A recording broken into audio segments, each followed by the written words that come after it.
Comme vous le savez, lorsqu'on fait un traitement d'orthodontie classique, les bagues sont collées sur les faces externes des dents. C'est ce qui fait que l'appareil devient visible. L'orthodontie linguale est une technique qui consiste à coller les bagues sur les faces internes des dents. Ces faces internes sont appelées dans notre jargon professionnel les faces linguales parce qu'elles sont du côté de la langue, d'où l'expression orthodontie linguale.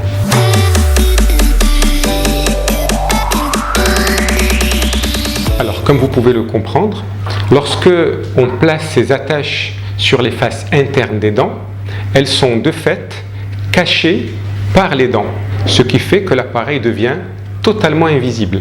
L'orthodontie linguale est aujourd'hui la seule technique où l'appareil ne se voit pas du tout. C'est la seule technique orthodontique qui est totalement invisible.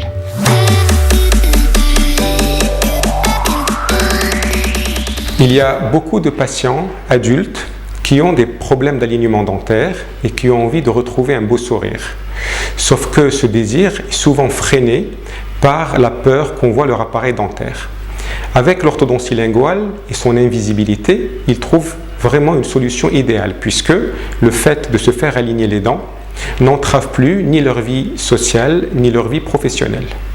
Comme vous le savez, nous vivons une époque où les gens exposent énormément leur vie dans les réseaux sociaux, les stories sur Instagram, Facebook, les selfies, et l'image de soi devient un véritable outil de communication. Et beaucoup de gens ne veulent pas que cette image soit écornée par le fait qu'on voit leur appareil dentaire. Alors l'orthodontie linguale peut commencer à la fin de l'adolescence, c'est ce qu'on appelle les adultes jeunes, vers 16-17 ans, et bien sûr se prolonger chez les adultes. Et elle peut concerner autant la femme au foyer, elle peut concerner également le chef d'entreprise, les gens qui travaillent dans la communication, tous les gens qui sont en front office. Nous avons également dans notre patientèle beaucoup de jeunes cadres dynamiques qui travaillent dans des multinationales ou dans les nouvelles technologies et qui véritablement viennent nous réclamer une solution totalement invisible. Et pour cela, encore une fois, le fait de leur proposer l'orthodontie linguale répond totalement à leurs besoins.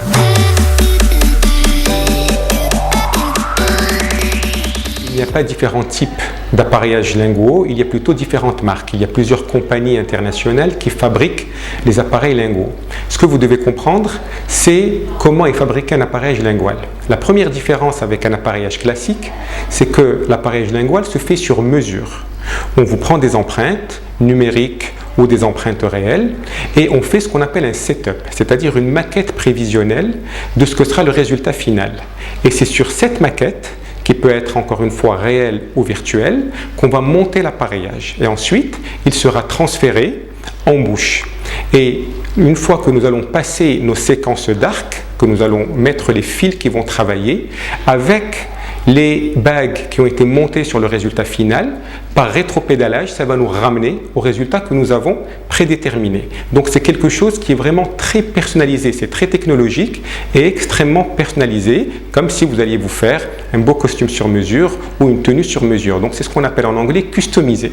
Et ça apporte de la précision, ça réduit les finitions, ça réduit également la durée du traitement. Donc aujourd'hui, l'orthodontie linguale est une technique qui est très fiable, qui est rapide, qui est efficace et dont on maîtrise tous les éléments. Alors la chance que nous avons au cabinet, c'est que nous avons monté il y a plus d'une dizaine d'années un laboratoire d'orthodontie linguale, ce qui nous permet de maîtriser toute la chaîne de production et ainsi, on en parlera plus tard, réduire le coût du traitement.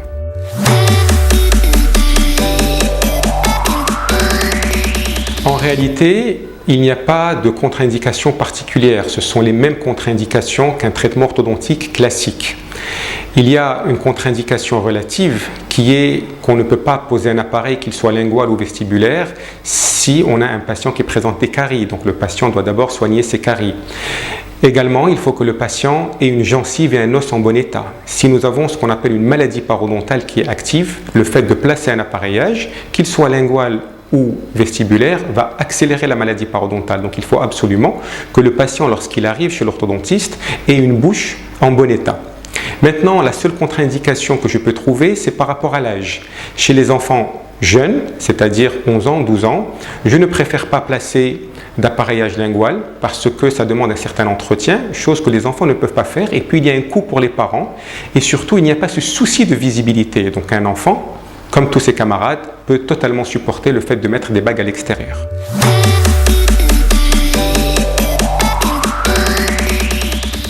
Effectivement, il y a une différence d'honoraires entre la technique externe qu'on appelle vestibulaire et la technique linguale pour deux raisons. La première, c'est le coût de fabrication. Comme je l'ai dit tout à l'heure, un appareil lingual, c'est du sur-mesure. Il se fabrique dans un laboratoire spécialisé.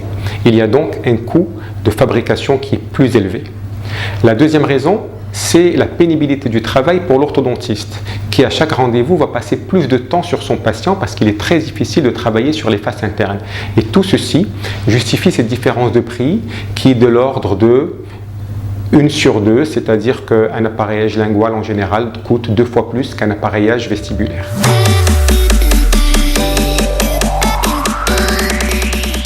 Je vous remercie beaucoup de me poser cette question parce que vous me donnez la possibilité d'éclaircir un point qui crée une grande confusion dans l'esprit des patients. Tout d'abord, c'est quoi Invisalign? Invisalign, c'est une marque d'un concept qu'on appelle les gouttières d'alignement ou les aligneurs. Bien évidemment, il y a d'autres marques comme Smilers ou comme ClearCorrect. Ces gouttières, elles sont portées 22 heures sur 24, elles sont changées toutes les 2 à 3 semaines et elles sont censées déplacer les dents. Il y a, à mon sens, 3 ou 4 différences fondamentales entre les aligneurs et l'orthodontie linguale. La première est relative à la visibilité. Comme je l'ai dit auparavant, l'orthodontie linguale est totalement invisible parce que les attaches ou les bagues sont cachées derrière les dents, alors que les aligneurs ne sont pas invisibles. C'est une technique qui est discrète, c'est une technique qui est esthétique, mais qui n'est pas invisible. Et la raison est très simple. C'est que nous sommes obligés de coller sur les dents des petites épaisseurs de colle qu'on appelle les taquets. Ces épaisseurs de colle ajoutées à l'épaisseur du plastique fait qu'on voit les aligneurs. On les voit d'autant plus quand le patient est par exemple un fumeur et que ces épaisseurs de colle se teintent. On les voit également lorsque la gouttière est en fin de vie ou qu'elle n'est pas bien nettoyée, et à ce moment-là on voit la saleté. La deuxième différence concerne la contrainte. Lorsque vous avez un appareil qui est fixe, un appareil lingual qui est collé, vous n'avez rien à faire si ce n'est se brosser les dents et faire attention à ce que vous mangez. Alors que lorsque vous portez des aligneurs, vous devez absolument faire preuve d'une discipline à toute épreuve. Vous devez être extrêmement organisé. Les aligneurs, s'ils ne sont pas en bouche, ne fonctionnent pas. Donc il y a une rigueur. Vous devez les enlever pour manger, les mettre dans la boîte pour ne pas les perdre, ne pas oublier de les remettre après, de les laver. Imaginez, vous êtes au restaurant, vous êtes obligé de les enlever devant tout le monde, d'aller ensuite à la salle de bain, les nettoyer, etc. Et ça demande énormément d'organisation et de discipline. Donc pas tous les patients ont cette capacité. Et cette contrainte-là est très lourde au bout d'un certain temps. La preuve, c'est qu'il y a une étude universitaire turque qui a fait un travail sur la perception du traitement des patients qui portent les aligneurs. Et elle a conclu qu'au bout de 3 mois, beaucoup de patients abandonnaient le traitement pour 2 raisons. Parce qu'il n'était visible, et parce qu'ils étaient fatigués de cette contrainte. La troisième différence, qui à mon sens est probablement la plus importante, c'est qu'en orthodontie linguale, vous pouvez traiter tous les cas, du plus simple au plus compliqué. Alors qu'avec les aligneurs, vous ne pouvez traiter que des cas d'alignement relativement simples, qui représentent peut-être 20 à 30% des problèmes orthodontiques. Il y a énormément de cas que vous ne pouvez pas traiter avec Invisalign ou avec les aligneurs. Il y a des mouvements que le plastique ne peut pas faire. Et c'est là où je dirais, pour parler de la confusion qu'on peut créer dans l'esprit des patients à cause d'un matraquage publicitaire qui se fait sur Internet, à cause du discours de beaucoup de dentistes ou d'orthodontistes qui donnent l'impression aux patients qu'une gouttière c'est magique. Il suffit de la mettre pour que ça résolve tous les problèmes. Bien évidemment, c'est complètement faux. Il n'y a absolument rien de magique. Nous sommes dans de la science, nous sommes dans de la médecine. Les aligneurs, comme tout le reste, est un outil de traitement qui a des indications bien limitées, qui marche lorsque nous choisissons le cas et nous choisissons le patient qui doit être discipliné, mais qui a également énormément de limitations. Il faut donc être très vigilant par rapport à ce que vous pouvez lire ou voir. Et ça me fait penser à une dernière chose, c'est qu'aujourd'hui, lorsque vous voulez faire de l'orthodontie linguale, vous êtes obligé de vous adresser à un orthodontiste. Et un orthodontiste qui a une expertise particulière en orthodontie linguale. Pas tous les orthodontistes font de l'orthodontie linguale. Alors que les aligneurs, tout le monde peut en faire. Un orthodontiste peut en faire, un dentiste peut en faire, et même dans certains pays comme aux États-Unis, vous pouvez les commander sur Internet ou dans une boutique. Et le plus grave et le plus répréhensible, c'est que ce sont les compagnies comme Invisalign qui sont à l'origine de ces pratiques-là et qui vendent directement aux patients, en excluant les orthodontistes. Et ça, sur le plan du danger pour les patients, c'est évidemment inquiétant, et sur le plan de la morale et de l'éthique, c'est répréhensible.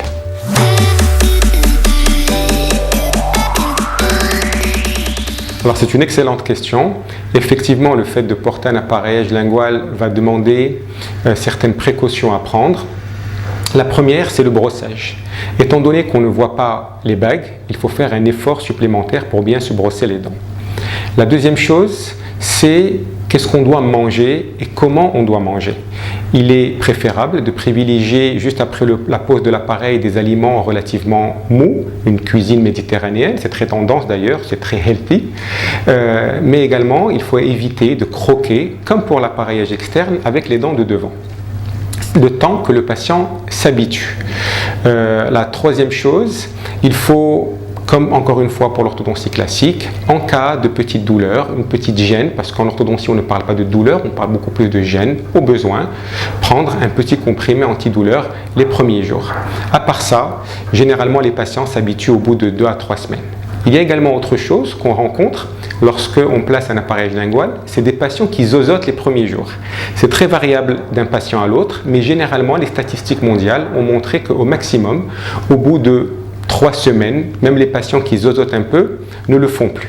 Ce qu'il faut savoir, c'est que nous entourons nos patients et que, au-delà de notre disponibilité, même les week-ends et les jours fériés, parce qu'ils ont mon numéro de téléphone personnel, si jamais il y a une urgence, nous les recevons dans l'heure pour soulager cette urgence. Donc il y a véritablement un suivi, les patients ne sont pas abandonnés et en 12 ou 13 ans d'orthodontie linguale, nous n'avons jamais eu une urgence qui n'a pas pu être réalisée et nous n'avons jamais eu de patient qui nous a dit « moi je ne supporte pas mon appareillage lingual », sachant que c'est quelque chose qu'on veut bien mettre sur le dos de l'orthodontie linguale, c'est complètement faux, c'est une question de motivation.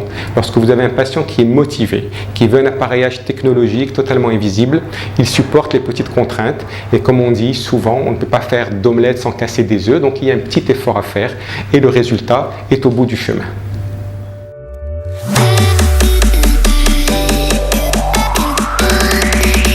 Je voudrais remercier l'équipe de mondentiste.ema qui m'a très gentiment demandé de faire cette petite vidéo explicative sur l'orthodontie linguale, qui est l'une des spécialités du cabinet orthoclinique, tout comme l'orthodontie classique que nous faisons beaucoup chez les enfants, mais également chez certains adultes qui ne sont pas dérangés par la visibilité de l'appareillage, puisqu'on arrive à la réduire avec des attaches esthétiques ou des attaches qu'on appelle en céramique, mais également des traitements par aligneur lorsque nous estimons que le cas s'y prête et que le patient s'y prête également. Je vous remercie.